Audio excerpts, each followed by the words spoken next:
if we're being honest, I'm not really in love with this country. Because I've realized that every time I take a step forward, this country pulls me back like 50 steps. I have a weird love-hate relationship with Ghana, and we are going to get into all of it in this video. But the Ghana PR is up there. It's crazy. It's like Messi, Neymar, Mbappe at PSG type of hype. Do you remember what that was like? Just the prospect or the idea of those three in one team induced more wet dreams among men in the world than any other thing in history. Oh, boy! Yeah! And that's facts. But like we witnessed, reality was very disappointing. It was all hype but not enough results. And that is how I feel about Ghana. On paper, Ghana, like many other African nations, should be thriving. We should be able to take care of ourselves, plant food, build companies, whatever. But that is often not the reality. Do you know what is even weirder? To me, it's the hype. I don't get the Ghana hype. I don't get why people are so crazy about moving to Ghana or speak so highly of the country. I get it. It's fine. It's peaceful. The people are accommodating and all. But what else? Really, somebody tell me, what else? Sure, there have been government policies to make the nation more attractive to foreigners. I heard the previous government was giving free lands to foreigners who were willing to move to Ghana. I don't know what that's about. At some point in time, we had the biggest dance in the world, the Azonto. Do you remember that? It was very big. It came from this place. Baby Jet is a national treasure. I forgave him a very long time ago for that penalty kick, and so should you. Let it go.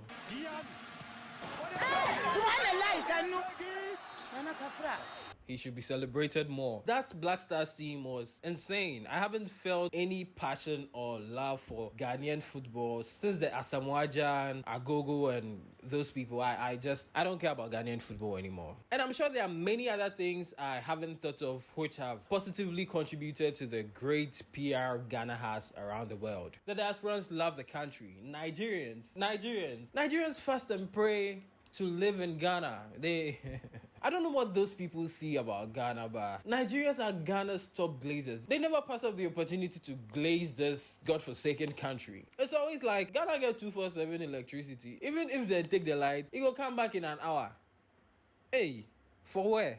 For this Ghana. Calm down. It's not true. The light can be gone for hours. It might not be as bad as Nigeria, but the grass isn't green on this side. Where was I even going with this? Oh yeah, this video was initially supposed to be about the increased data bundles announced by Ghana's Minister of Communication, Sam George. But while writing the script, I just decided, you know what? Let's flip it on its head. I'm just going to make a video about the things I despise about this country at the moment. Because I've realized that every time I take a step forward, this country pulls me back like 50 steps. For every step in the right direction, Ghana pulls me back 50 times. And so here you go. So if you can relate to this struggle or you're just enjoying the video so far, please remember to like it, subscribe to the channel, and share this to another person who you think hates Ghana more or less. I don't know. Share it with someone you like. Alright, back to the video. So a few days ago, the Minister of Communication, Digital Technology and Innovation, Honorable Sam George, announced that effective July 1st, there will be a 15% increase in data bundles across all the telcos in Ghana. Telecel, Airtel, Tigo, and most importantly, MTN. For $3.99 on MTN, we will be getting 214 gigabytes instead of the mere 92 gigabytes we now get for 350 cedis. So it's very good news. We are finally getting the 214 gigabytes thing back. I honestly never dreamt of this day because in Ghana, things only get worse. It's very unusual for something to get bad or worse than fixed later. It barely ever happens. So guys, this is a very emotional moment for me. I'm going to allow you guys in for a bit. You see, over the years, I have had my heart broken a few times. I have broken a few of my own. It's simply part of the game. Play or get played.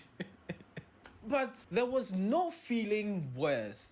Nothing ever topped the feeling I had when MTN announced they were going to reduce the data bundle from 214 gigs to 92. It was a feeling I had never experienced in my life.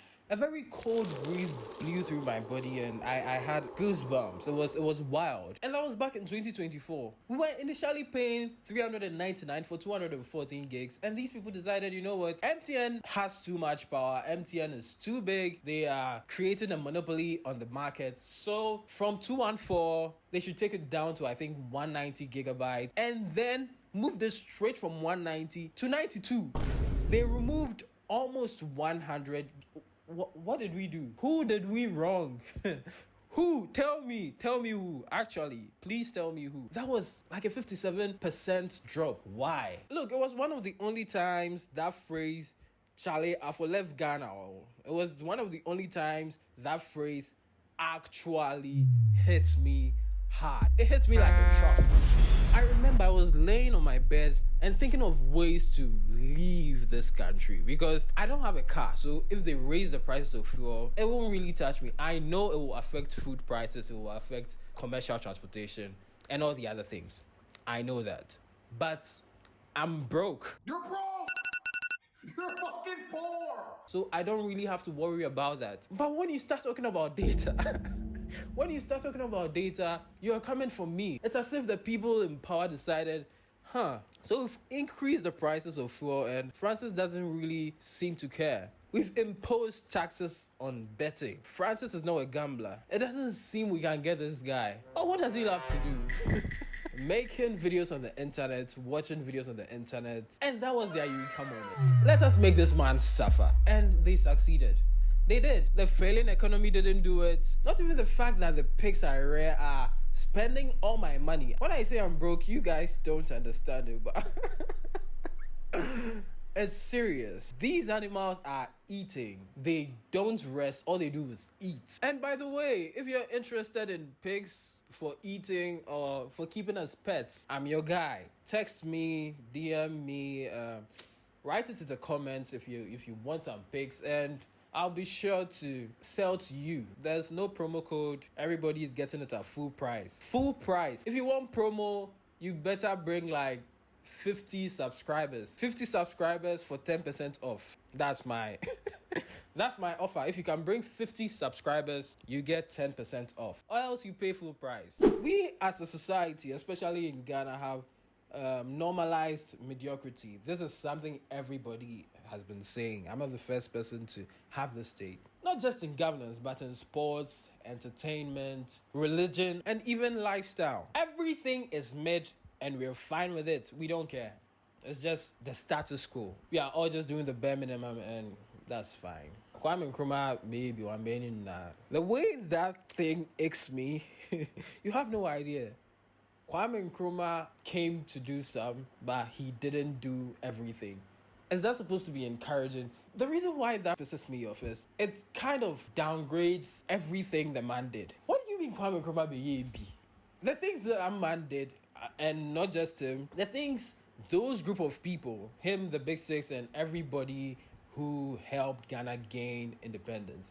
Are you just saying risking your life to save your people is obeyebi? He only did some. Kwame Nkrumah, he did some, but he didn't do everything.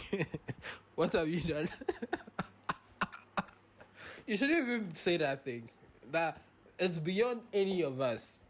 I don't want to hear anybody say that Kwame Nkrumah did some, he didn't do everything, because he did a lot. And until you have also set free a whole group of people, don't repeat it.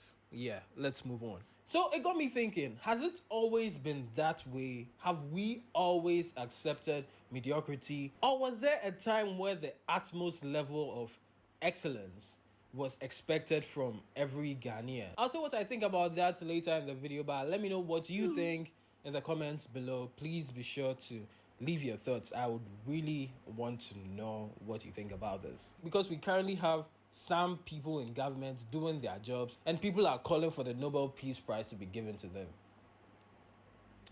Why?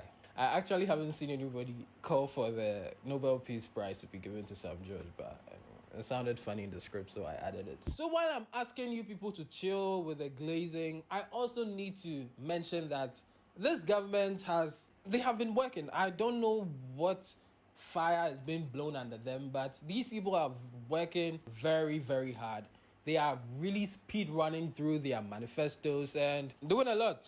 It's impressive. The president has somehow managed to make the city competitive again. I don't know how. The rate is now about 1 USD to 10 cities. Maybe it has increased. But the gap from where it used to be to now it's respectable. It's fine. But we still haven't been able to see this affect our daily lives. The prices of things are not getting any cheaper. Kivo was 5 cities and I'm now paying 6 cities for Kivo. No, unacceptable. Bring the price of Kivo down. Kivo should be 2 cities in this country. We have cassava, granite, sugar. I don't know if we import sugar. I'm sure we import all of those things. But no, I'm not paying 6 cities for Kivo. No. Down. 2 cities. This is for the president. You have to do something about the prices. But on a more serious note, I used to pay 85 cities for wheat for my animals, and it's now almost 100 cities. And the price increased just around the time the cities started gaining value. Why? A bag of wheat should be 50 cities, or I'm starting a protest. We are protesting. Free the pigs. Okay, moving on. Are we ever going to talk about how Ghanaians are actually like 50% of Ghana's problems? The normal civilians. The leaders are really blowing our backs in. I don't know what the right phrase is, but the people in power are really hurting us. We shouldn't also miss the fact that Ghanaians, we ourselves, are a lot of the problem. Like, the average Ghanaian is a threat to public hygiene. It's crazy. The bus stop boys are doing their best. Do you know something? Those people, their names should be carved somewhere water doesn't touch. We should build something for those people, because how many of the youth, how many of you watching this with your, how much data did you buy? I remember one time someone commented that I should make my videos downloadable. I don't know how or what he meant. And it's because of data things. I'm sure he wanted to download it to like 124p so he could watch it offline, or download it with the midnight bundles or whatever.